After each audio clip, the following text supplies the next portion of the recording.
Hi guys, once again we're going to do a little small how-to video very quickly here for you.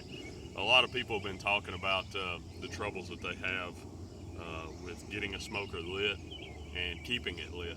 So we're going to give you a couple of tips and things to watch for when you light your smoker, kind of materials to use and different things. In the bottom of your smoker, most of the time you have this little round flat disc that's in the bottom.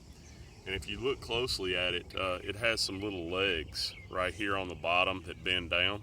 There's 3 of them. You want to bend those legs down, and those legs will then sit flat on the bottom of the smoker just like that. And what that allows is air to come from the bellows underneath and fuel the fire. So you want to make sure that that smoker has this sitting in the correct position, otherwise it won't get air and you'll have a hard time keeping your smoker lit. So we already had that done in this particular smoker that we're going to use this morning. Oh, it's got flipped upside down. That's another thing that you want to watch for is that it stays right side up. So we're going to take and put that right down inside there, just like that.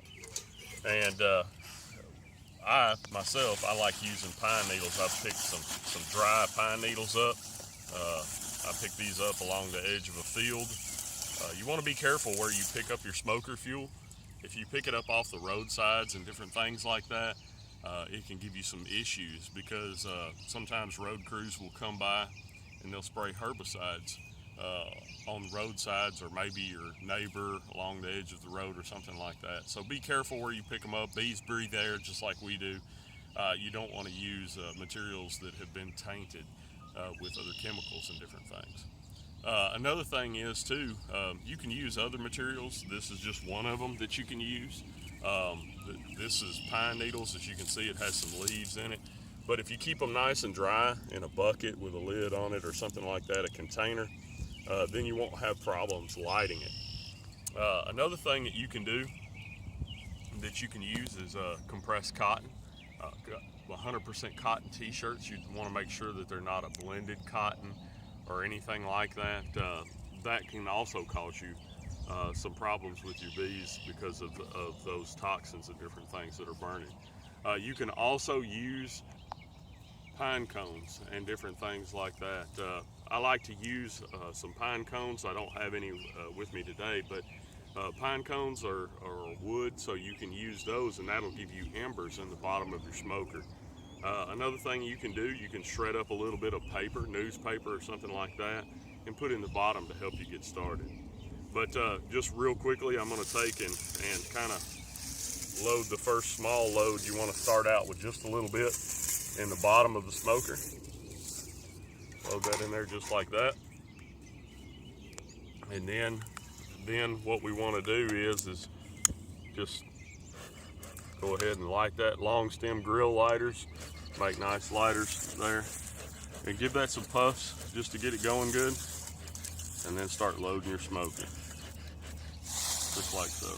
And the idea behind this is to get as much fuel in your smoker as possible, so that you have a long burn time, but also get it as tight as you can without putting the smoker out. That's very important because the tighter it is, the cooler the smoke. When we puff this, all that smoke has to go around all that fuel, and it has time to cool. And cool smoke is very important when working bees because we don't want to agitate the bees as we're smoking them.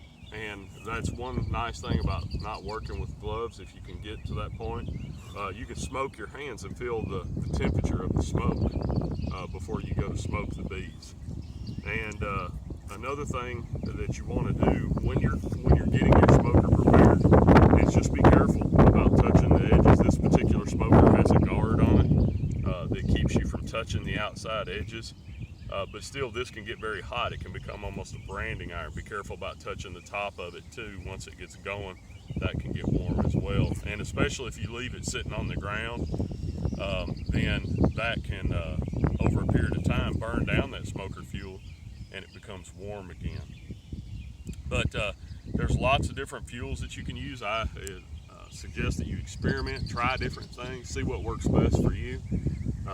myself, I've always used pine needles and always liked those. So the other thing is when you get through with your smoker and you're done with your inspections, if you have not burned up all the fuel in your smoker, be careful where you dump it out.